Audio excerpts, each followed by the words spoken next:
Welcome to Geraint, the home of modern Welsh politics.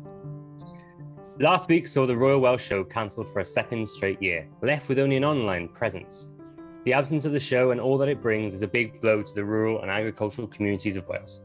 This evening, we look at this very important area of Welsh life, as it arguably faces one of the most difficult periods in its history.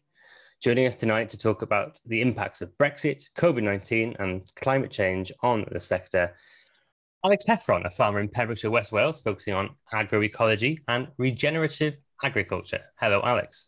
Hi there, thanks for having me. Pleasure. Thank you very much for coming on. Joining us from North Wales, we have Geraint Davies, who is an upland hill farmer and a member of the Natural Resources Wales Board. Hello, Geraint. And lastly, we have the current chair of that bastion of rural and agricultural communities, the Welsh Young Farmers, Katie Davies. Hello, Katie. Hello, thank you for having me. Pleasure. Thank you very much for coming on. So we are now in the 22nd year of devolution for Wales. Would it be all right for you all to sort of just reflect briefly on what devolution has meant for farming and for rural communities? Geraint, do you want to start? I think the main one for me has been the ability to contact your civil servants in Cardiff and have a conversation with them. I often find out from farmers across the board that they can never get hold of civil servants.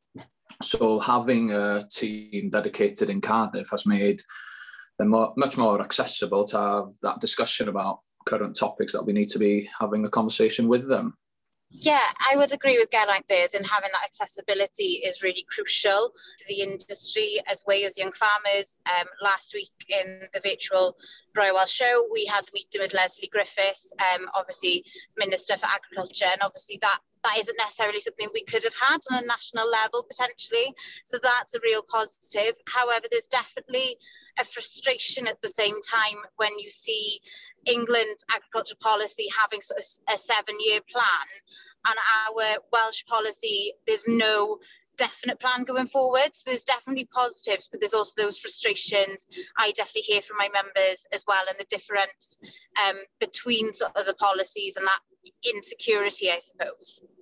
So I'm actually a first generation farmer. We've only been here 5 years, so I couldn't tell you the difference of what it was like before to now.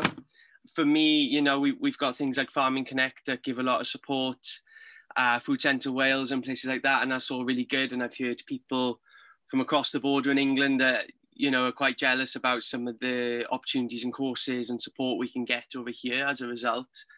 I also hear what Katie's saying as well, because with regards to going forward with the post-Brexit plans for farming in Wales, we've had some general comment, there's been a few papers and discussions, but we're still lacking a clear plan. And when you look at the elms that they've put forward in England, whether you agree or not with what's in there, there is a clearer plan, and it is being communicated, and people can start to make plans. So I think Katie makes a good point on that. I started my civil service career in agricultural policy, and I will say that one of the big things you've got with devolution is that access to civil servants. And it's nice to see that it was quite welcome, because I'd certainly been in a few meetings back in the early noughties where it wasn't always so cordial. So that's nice to know, Geraint. We opened tonight's show by saying the current period for the agricultural sector and rural Wales is one of the most crucial periods in its history. Do any of you think that's fair, or are we overplaying the uncertainties that farming and rural Wales face at the moment? I think it is a big period. There's a huge amount of changes in there.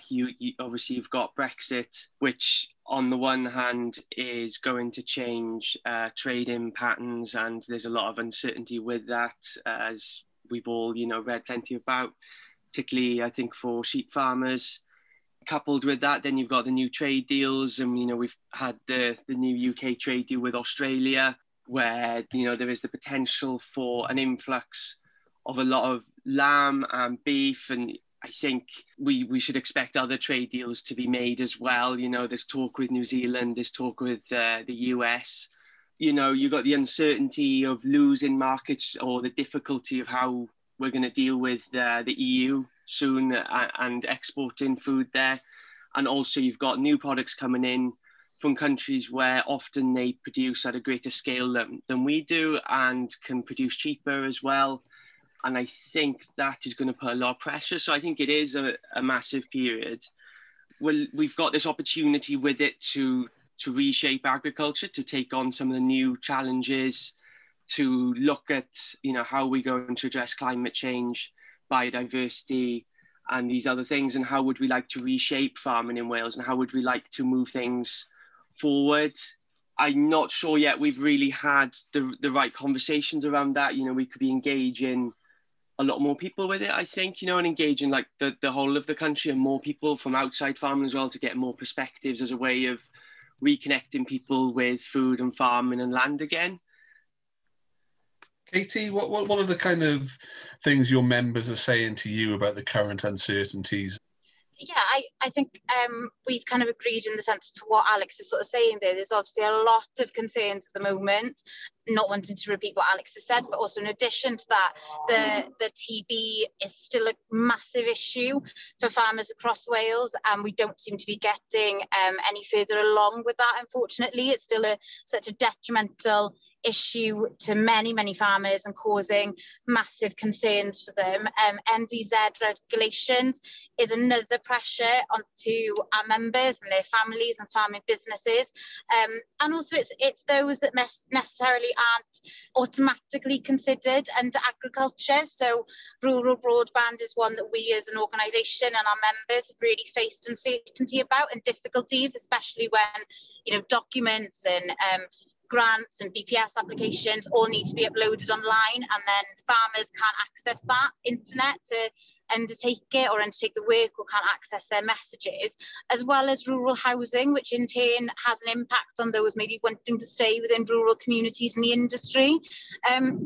So I think sometimes those issues are almost forgotten underneath the bigger main agricultural issues, but they're essentially having an impact on our members and those wanting to stay in rural communities. But we definitely do have that positive attitude as well. This is a once in a generational chance of trying to shape agricultural policy going forward. So we did a lot of work encouraging our members, county federations, etc., to respond to the consultations when available. But it's very difficult for members to be positive, you know, when there's just constant changes and new things that they've got to overcome as well. How is it in Bala, Geraint? What about yourself and farmers are in your area? How do they view the current situation? It's a tricky one, and it depends which farmers you're talking to. Some have absolute fear and dread, and there are others that are excited and looking forward to the prospect of new farming times ahead, so to speak, with different kind of payments towards different kind of things that we could be doing. Alex has touched on a lot of things that we need to be doing going forward for the sake of the environment. At the same time, we are food producers, and I would love to get Welsh Government striking that balance so that we can have both going hand in hand forward. To me, I welcome the change that we're going towards, and I want to be part of it, and I will make it work for my farm. But the biggest thing I want to be able to do as a business is to be able to spend into my rural economy and keeping young families employed within this area. It is hard to strike that balance and getting it correct. Maybe the government have gone maybe a little bit too extreme to start off with.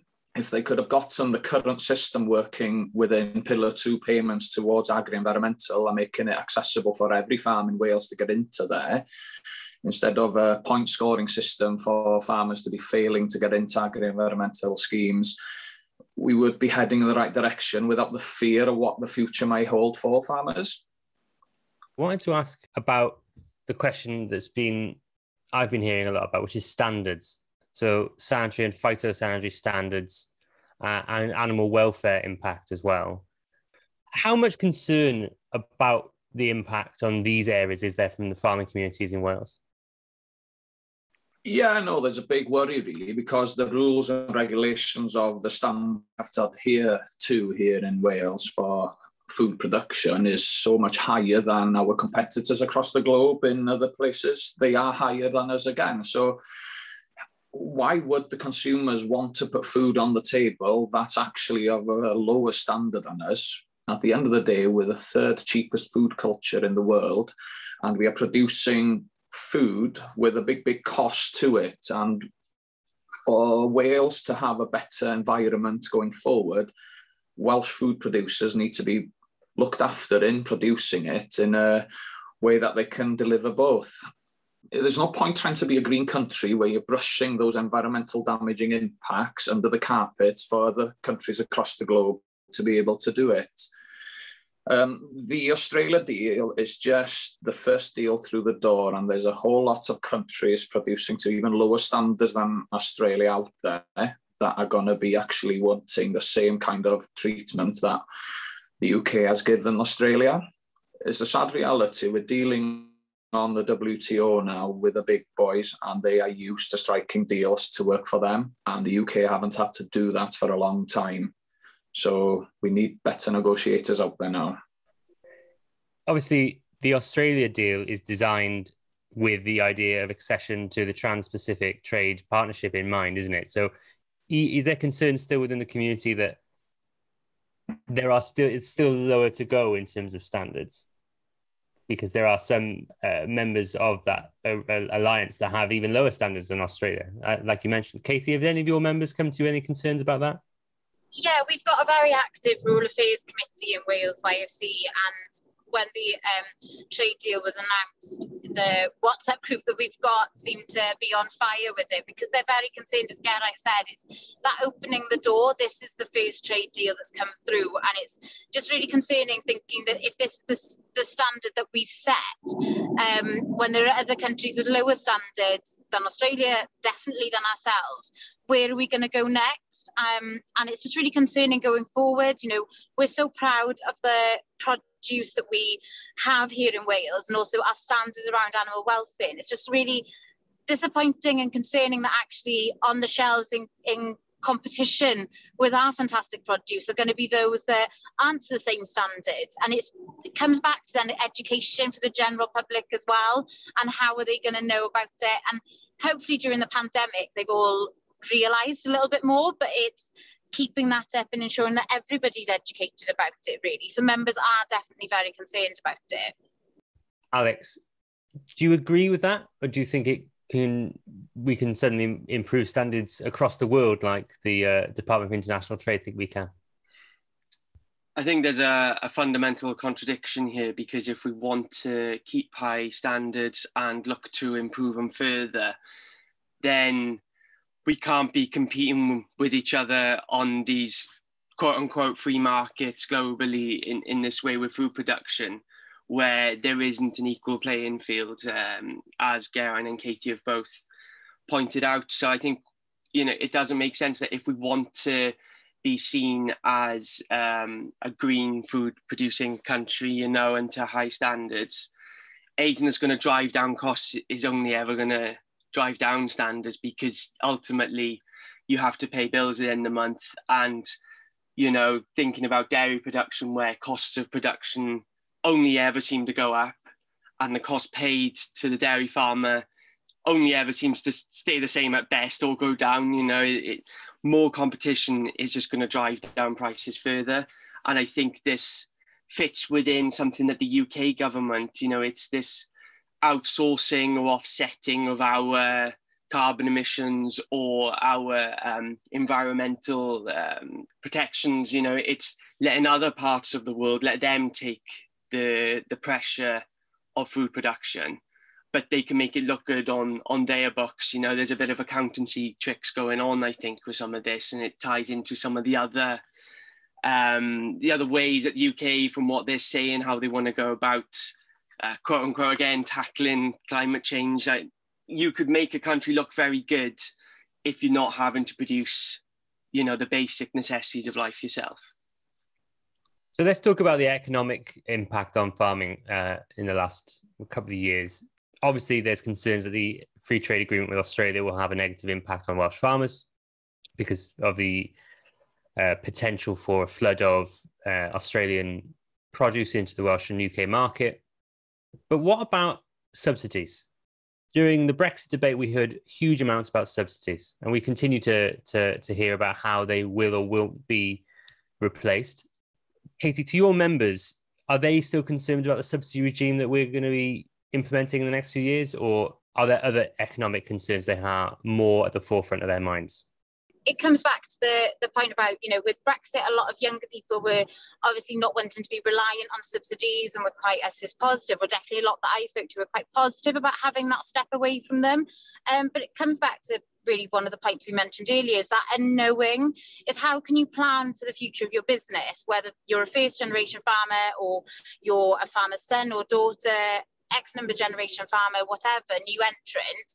How can you plan for the future of your business when you don't know what subsidies you're going to be facing with? Because unfortunately, the reality is that a lot of our members, a lot of our farmers are reliant on subsidies in some shape or form, and it's not being able to plan for that, and therefore they're not being able to plan for what grants you're maybe going to need to apply for or what infrastructure you're going to put in. And that's a discussion that we had actually with the Minister last week in our meeting during the virtual Royal Welsh Show, was around future farm payments. And whilst, she did admit that they weren't as far ahead as they'd like to be with the incoming policy because of the pandemic, we couldn't get really a definite answer as to when we were going to get more clarification. We had a tenant farmer as one of our members on the meeting, and it was his sort of concern is how much infrastructure does he agree to put in or contact his landlord. And it's just that uncertainty is really discouraging, I suppose, to our members, and really concerning to them, is how can they plan for their future and for the sustainability of their businesses? The subsidy currently is there for the volatility of the market for us as farmers in whatever we produce. And sadly, I'm one of those that's reliant on it to a level that I would not want to be there. But that volatility has always had the need for government to be helping us to make up for that loss of producing food for the general public.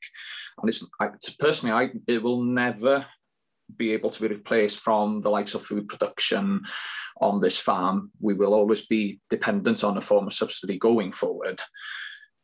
It's such a shame, really, that our Welsh Government haven't seen food production as a public good, whether you agree with me there or not. It's an important thing that we get right, that people have high welfare, high standard of food on their plate, whether it be from Welsh hill farms to vegetables grown in Wales and what have you.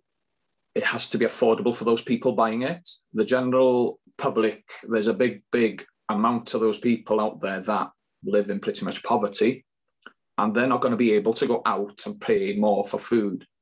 And that's where our government needs to be working with us to produce food so that the general public have the high welfare, high standard of food on their table on every single meal that they're able to be putting on that table. Alex, has it got more promising or less promising since you started? So for us, we're a very small farm, and until the last few months, actually, most of our land that we grazed was based on temporary grazing agreements.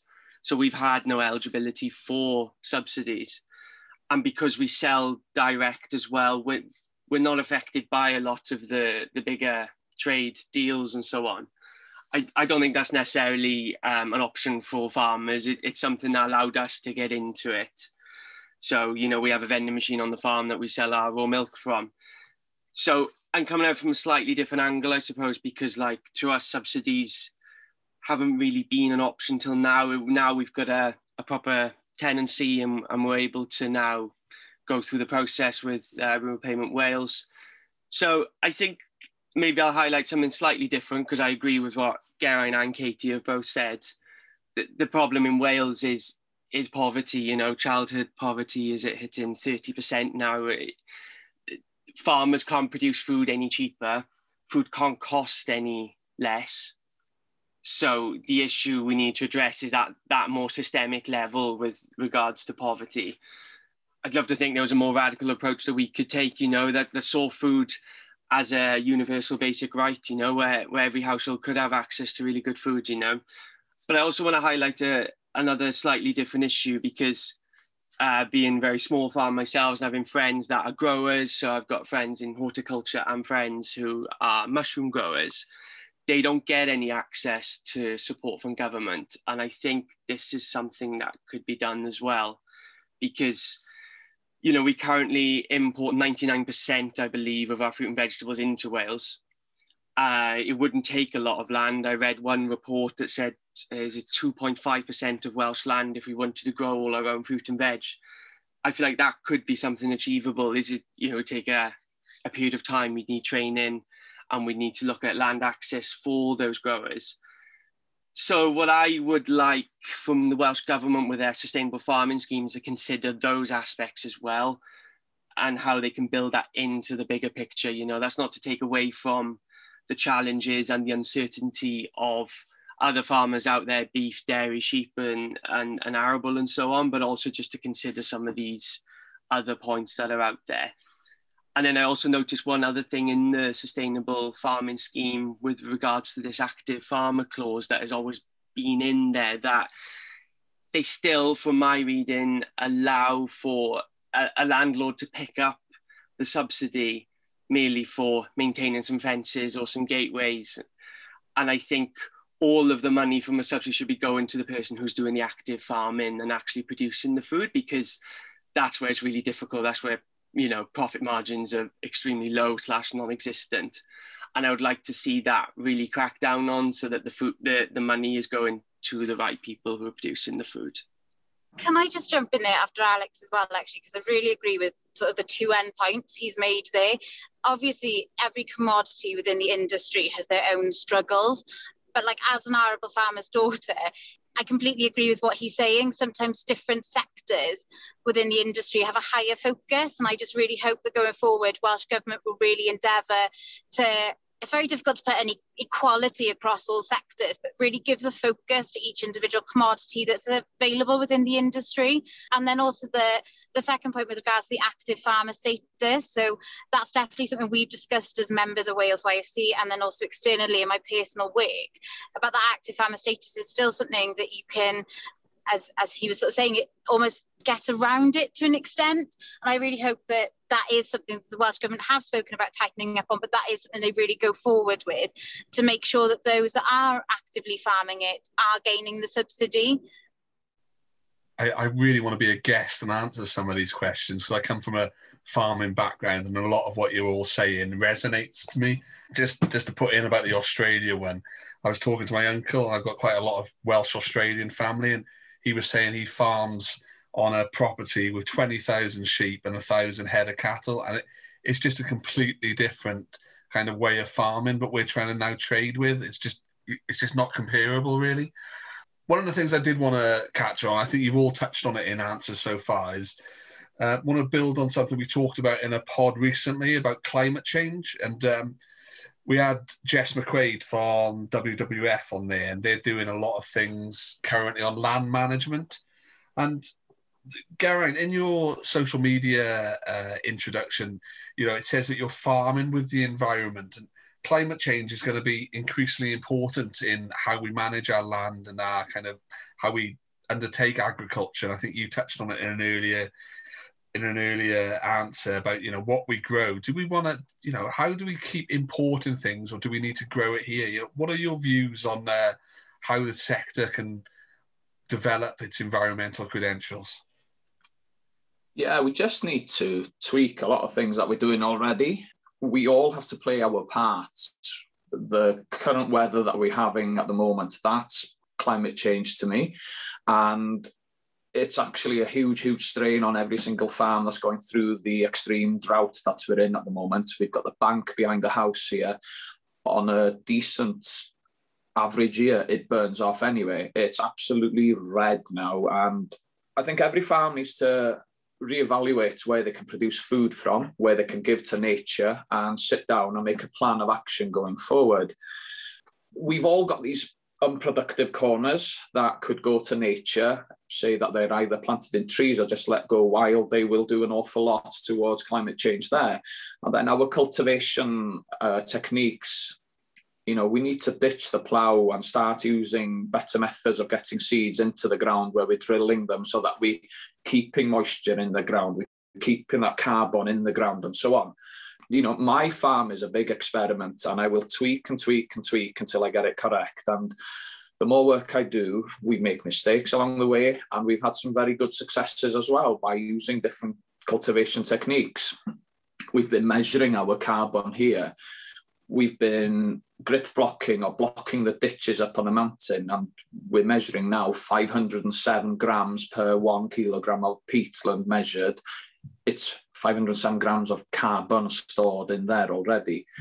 So it makes me such a happy farmer that we're doing that. And then our grassland, the new techniques that we're putting the grass in, some were measured just the other week and they've come back at 140.9 tonnes per hectare of carbon in there.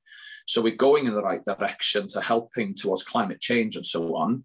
And over the last 10, 12 years, we put in about 14 kilometres of hedgerows. Technically, each one of those little saplings growing should be sequestering about 6 kilograms of carbon every year.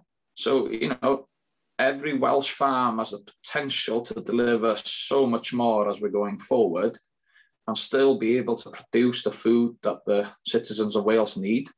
Slight tweaks as we're going along. We will do an awful lot without having to change our farming practices. Just really agree with what Geraint said, that I think there's tweaks that every farmer can make, but it's also a point that I think it was actually Geraint that made earlier on as well, is the accessibility to some of the agri-environmental schemes. He obviously mentioned the scoring element, and that's been so difficult for farmers, and you know, on a sort of my personal work basis, not necessarily young farmer basis, but it is something that has come up from our members as well, is that there are so many farmers that have been interested in an agri-environmental scheme but have been unsuccessful because of the scoring. But that, unfortunately, although they've been scored like that in relation on Rural Payments Wales and by Welsh Government, and we do understand that, there are those areas of land that would be suitable for environmental uses, as Geraint said, and I think it's just having that balance a little bit more, that unfortunately, sometimes if they're not eligible for that scheme, the farmer maybe isn't going to consider putting it into that use. There's so many areas that could be utilised in those agri-environmental schemes, but that scoring just isn't reaching it, unfortunately. Yeah, I came into farming very idealistic about what we're going to do and, you know, what we're going to achieve and so on. And one of the biggest learning curves for me then, you know, a bit of sort of a humbling experience really is, you know, takes a long time. There's a lot to do, and like Geraint there was talking about, you know, there's a lot of work we can crack on with re-establishing hedgerows. You know, I'm quite a big fan of planting more trees on farms. I would like to, you know, do more of like a silvopastoral approach and have tree rows integrated with my fields. But to be honest with you, it's going to be a few years till we really get into that, because we're still fencing off hedgerows, planting more trees in hedgerows. There's a lot to do there, you know, creating new banks and so on. You know, it's going to take a number of years, but we need to know that that's the direction we're going in. And farmers are going to have to be supported in order to do that, because, you know, there's not enough hours in a day as there is, and there's not enough money in the job anyway. So there's going to have to be support there for that. So I'd like to see more of that. I think as well, you know, we talk a lot about trees, but we also need to think about wildflower meadows. I think the UK now, we've lost around 99% since the post-war period. They're really important, obviously, for insects and birds, butterflies and so on. So I think we need to look at how we're also going to reintegrate that back into our agricultural network, you know, sort of like patterns across a landscape. That's not so easy to achieve, because actually that tends to reduce production levels, you know, because you're going to be going from highly productive grasses to less productive grasses, and you might be cutting fields less often and so on. And again, it's very difficult to achieve that when you've got the realities of the economics of it all. And then thirdly, the only other one I come back to as well is, I think this ties in as well with climate change, is, you know, how are we going to grow more of our own fruit and veg here, and how are we going to grow more within Wales so that we're not importing as much as well. And I think that's important too, because it takes pressure off other countries and other parts of the world where at the minute they are having to be geared towards export. If we were producing more of our own food here, I think there's a beneficial impact all across the world as well then. One of the other sides on the environment which the agricultural community is often drawn into is around the pollution side of it. And probably one of the big ticket items which has been in the news this year for those who follow the rural community is the All Wales Nitrate Vulnerable Zone that's been created. And, you know, it's got very mixed opinions, but I'd say, you know, I think it's generally gone down quite negatively on a pan-Wales approach with the rural community. Then again, I also come from a part of Wales different to the three of you, where we do regularly get pollution spills in rivers. The River Wye, which is what I grew up on, is increasingly problematic. And I'm not going to draw, I'm sure, Geraint, you've looked at this from the NRW point of view, and there's no kind of conclusions for what's causing the problems with our rivers, and climate change is there. But, you know, on that side of things, do you think the agricultural community is developing processes and techniques to kind of limit the pollution problem we've got? Yeah, I think the agricultural community is developing technologies to have less pollution incidents and so on. To me, one pollution incident is one too many. I would say that not many farmers out there go out in the morning wanting to create a pollution spill and so on. It's a hard one, really, because we've got an industry that faces a lot of uncertainty going forward, and we've got an industry that's got a lot of costs between now and 1st of August 2024 to be compliant with these MBZs. Our own slurry pit here is going to need about 100,000 spent on it, let alone the paperwork and everything around with it. I think in the long run, it's going to be the best thing to do because of the incidents, and not just into the water courses, the clean air as well that's being affected from it. But we really need governments now to work with us to get to 2024 and have all the Welsh farms compliant, whether they want to invest properly into the infrastructure to be able to hold and be able to do what fall within the rules and regulations of it, or whether they want to look at their alternative methods of storing their manure and slurry and so on. To me personally, I want flexibility within that closed period. It doesn't come down to, it has to be in that slurry lagoon from date 1 to whenever it's going to be, say, 1st of February. There's good weather within those windows where we could get it out as well. So I'm hoping that it will be a more flexible approach from Welsh Government that they're going to be able to do. And it's a hard one, really, because I don't think there's that many issues for Wales to be an entirety MBZ. But it's what we have now, and it's what we're going to have to work with to get to the destination where every single farm is compliant and every other industry around will be compliant, hopefully, by 2024. Not just Welsh farming has to take the brunt of all this. Everybody else has to do their part in doing their bits to keep the environment in a much, much healthier condition, isn't it? It's definitely something we've spoken about time and time again, and it was one of the topics we had with the Minister last week. Just completely agree with what Geraint said, really. We strongly believe as an organisation that one pollution incident is one too many. There are a lot of concerns going forward, and it comes back to, unfortunately, the economics of it and the fact of how members and farmers are going to have to plan for this going forward. As Geraint said, there are so many that aren't up to standard with their slurry pits, and it's that consideration that they're going to have to make, and appreciate we've got until 2024 to comply with those. But some of the Welsh Government grants, this is Sustainable Production Grant, normally only comes out once a year, and that came out at the beginning of 2021, and then obviously the regulations weren't announced until just after that window, or was literally just before that window. So farmers literally had a month maybe to make a consideration, if that, whether they wanted to apply for that grant, which is quite a substantial grant, and there's no looks of another window coming until 2022. So that's a really concerning element for farmers. And I think as our members, obviously we'd prefer Wales not to be in a whole pan-Wales MVZ and more concentrating on areas, I think, but one pollution incident is one too many. I think the annoyance that our members definitely had was the fact that we were told that nothing would come into place until after the pandemic. And then, of course, it came in, and it just seems to be another element that Welsh farmers are having to deal with on top of everything else. And obviously it just felt a little bit, I think we were taking the brunt of it as an industry. And that definitely disappointed our members, was that fact that that promise was made publicly that it wouldn't come in until after the pandemic. and then it just appeared. But as Geraint said, we are where we are. We've got to deal with it now going forward. And I think it's just obviously making our concerns known to Welsh Government. It goes back to what we were saying earlier on about having that access to civil servants and to ministers is really beneficial in this, because it's making them aware what our concerns are going forward.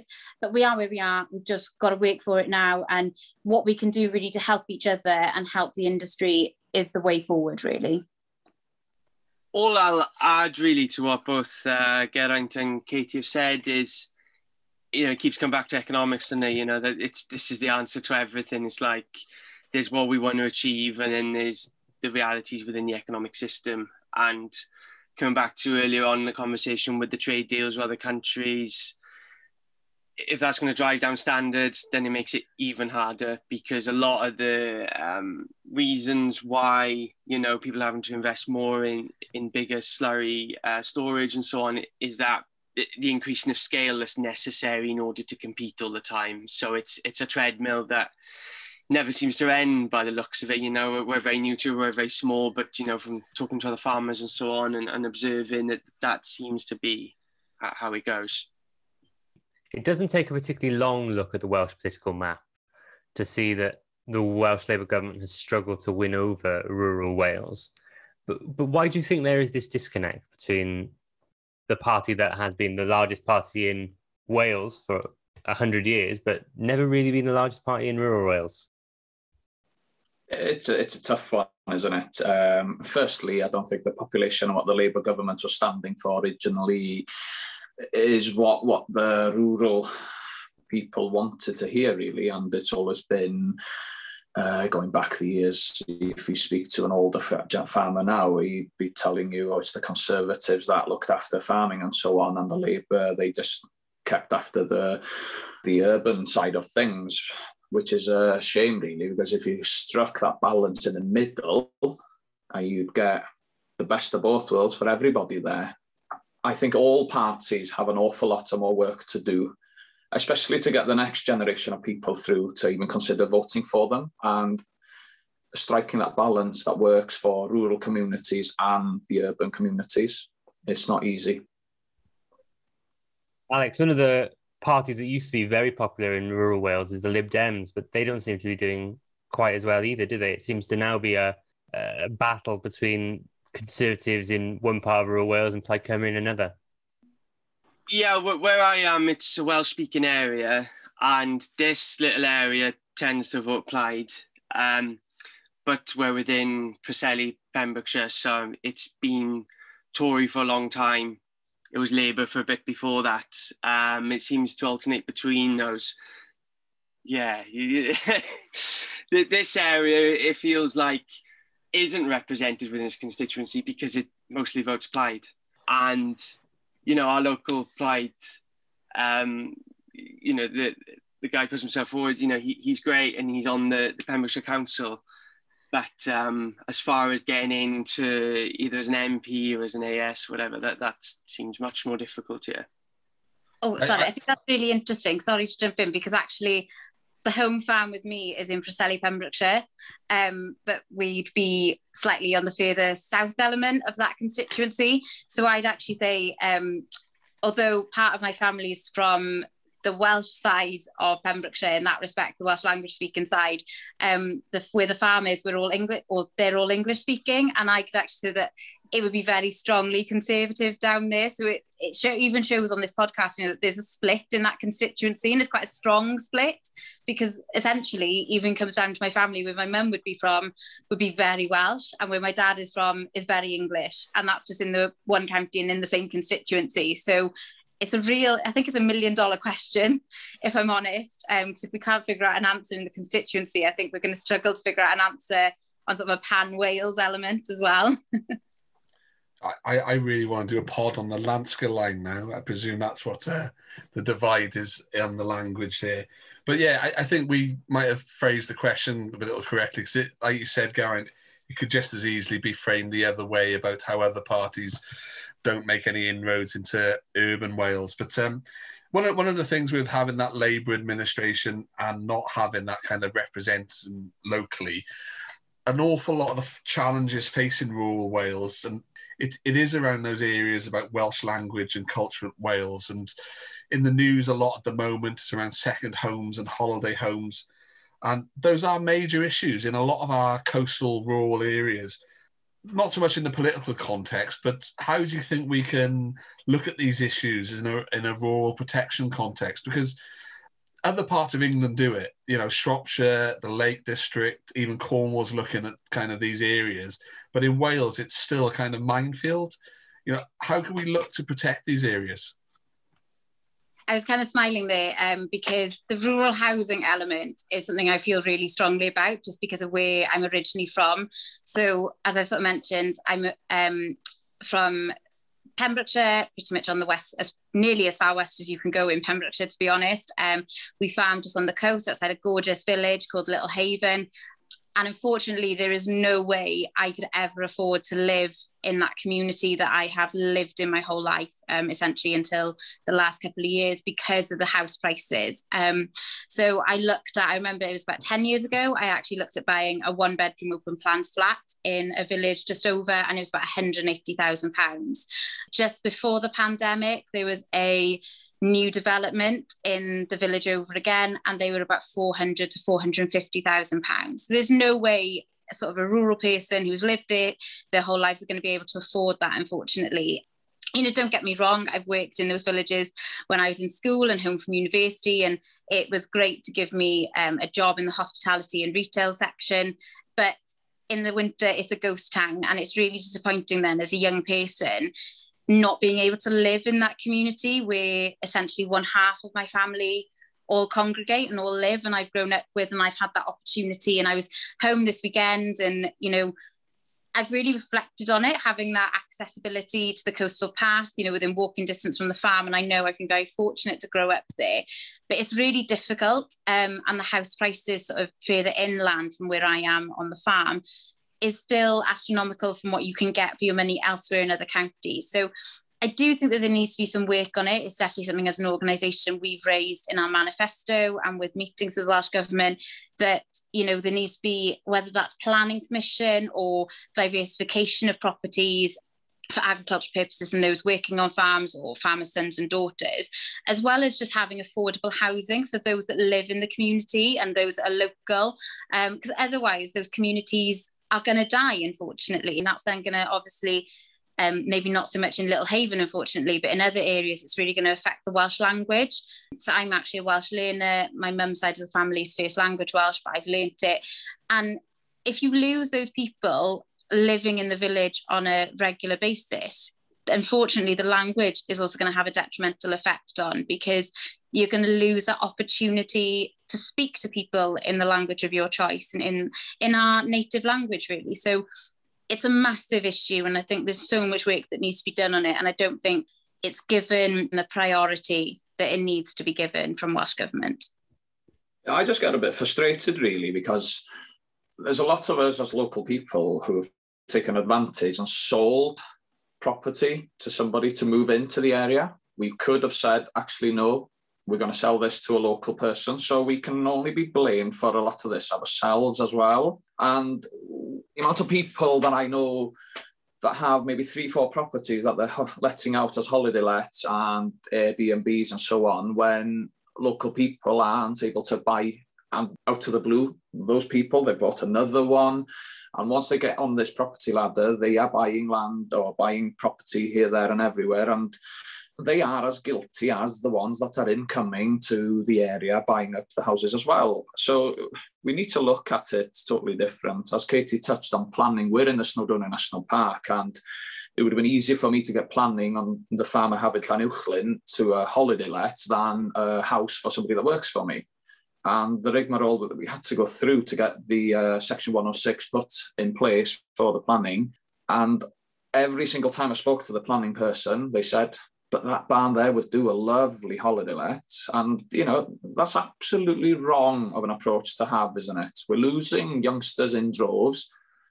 Authorities like that would rather teach a handful of people that move into the area to speak Welsh instead of keeping young people in good paid jobs in this area. It's one of those double standards, really. We are as guilty as those that want to buy houses in this area.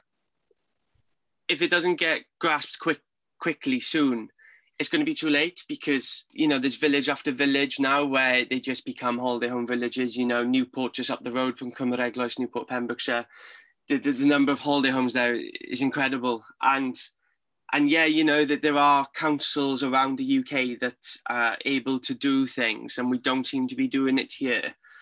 And I don't know what policy levers are exactly available. You know, I just banned buying second houses for holiday homes, full stop, to be honest with you. I'm not sure if we could get that through. But, you know, for me, housing, it's a right, and it shouldn't be about profit. You know, people need to live somewhere, and people need to be able to live in rural communities and where they're from. You know, if you want to retain the culture and the language, you're going to have to support that.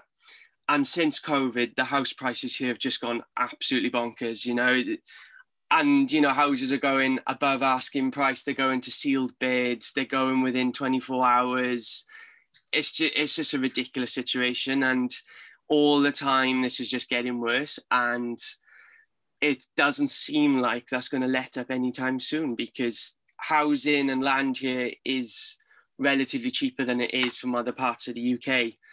And unless Welsh Government step in and start using some policies to disincentivise that and try and prevent that, it's just going to happen really quickly. And I don't think it's a good situation.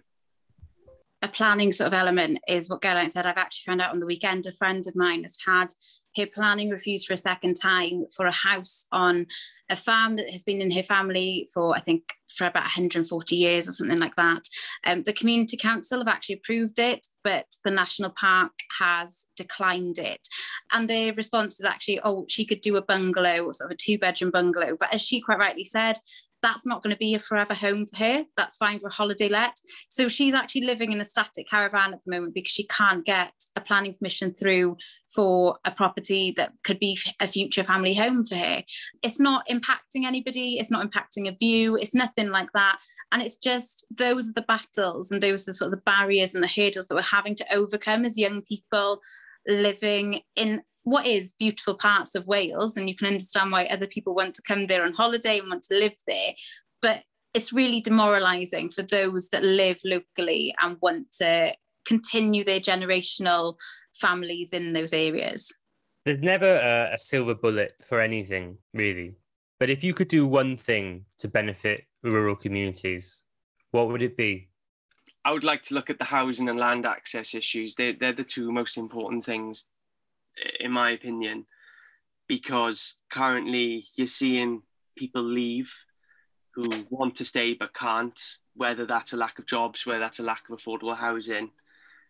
There are also people that want to be able to get into farming and growing and can't because they can't afford to, because essentially if you haven't got a family farm or some sort of family wealth, then how would you get into it with the way it is, you know? And as I mentioned earlier on, you know, I would like to see us promoting a lot more horticulture in Wales and producing more of our own fruit and veg. I was chatting to a friend yesterday. He was talking about how there's big demand within public procurement for locally grown veg. He runs a CSA veg scheme. He can't produce any more than he is. He can't work any more hours. He hasn't got enough land to be able to grow more veg on. There's bits of land around that I feel like with the right policy and incentive, we could put towards horticultural use, because there is that local demand there. And I would like to see something done towards that. And that could be a way as well of helping to revitalise some rural communities as well, I would hope. Just a simple one, really, but it touches on a lot of things that Alex have just said there.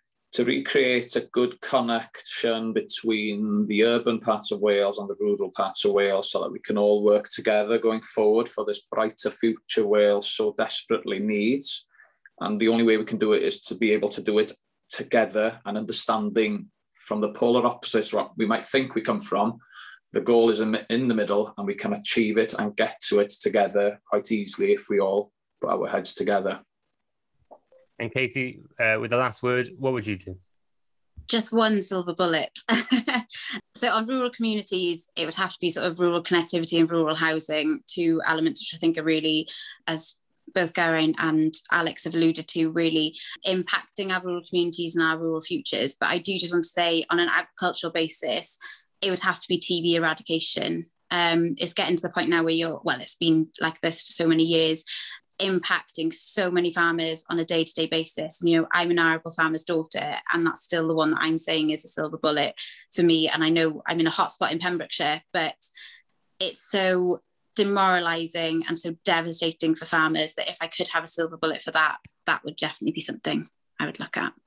I just want to say thank you very much for all of you for coming on to talking with us this evening. If people want to find out what you've got to say elsewhere, where can they find you on Twitter? Katie? So personal Twitter's at KatieDave21, and currently I am under, I think it's Cadeirydd Cylybiaeth Ymyrifant Cymru, CFFI, and I'll be on that until September when I finish. Wonderful, thank you very much. Geraint? Yeah, you can find me on @Fedwarian if you choose to be silly enough to follow me on it. I'm just there showing the real life day-to-day running of this farm, lightheartedly taking the mickey out of myself at the same time, because there's ups and downs in farming, and if we are able to show people the day-to-day running of this farm, and hopefully they'll get a benefit of seeing them in a positive way. Yeah. Alex, what about you?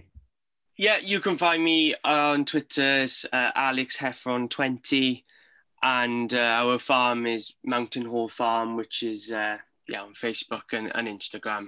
Great. Thank you so much for talking to us this evening. If you like what you've heard tonight, please don't forget to find us on Medium at Hiraeth Blog Cymru, on Facebook at Hiraeth Blog Cymru, and on Twitter at Hiraeth Blog. Thank you for listening to Hiraeth. If you like what you heard, please don't forget to subscribe, rate and review.